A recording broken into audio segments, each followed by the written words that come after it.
Keeping kids out of trouble and on the path to a bright future. Community organizers say their efforts do that, and they appear to be making a difference. As First Alert 6 Joe Harris tells us, they're hoping to keep it that way.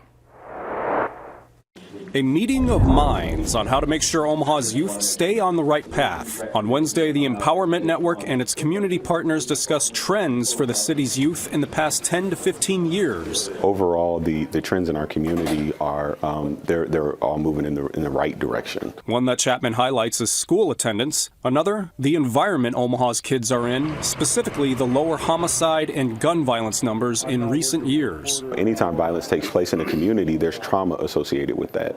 And trauma that goes unresolved, and unhealed ends up manifesting in behaviors and relationships in community and other ways. It isn't all celebration, though. Chapman says they want to continue building on the positive changes to keep kids out of the criminal justice system or from returning to it. On that front, he says one thing families are concerned about is barriers keeping their kids from attending school, like transportation. Transportation continues to be a barrier, even when you're talking about them being able to access services that are available in the community.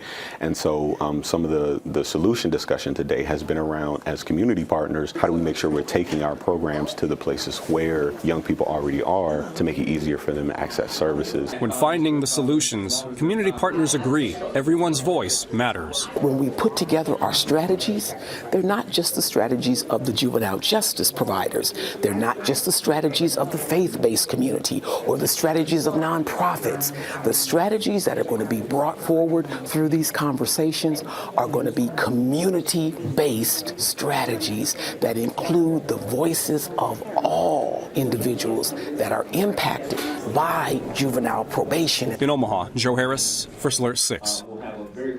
The Empowerment Network says there's no set timeline for when solutions to those concerns will be made. They plan to keep these discussions going on a weekly basis. The American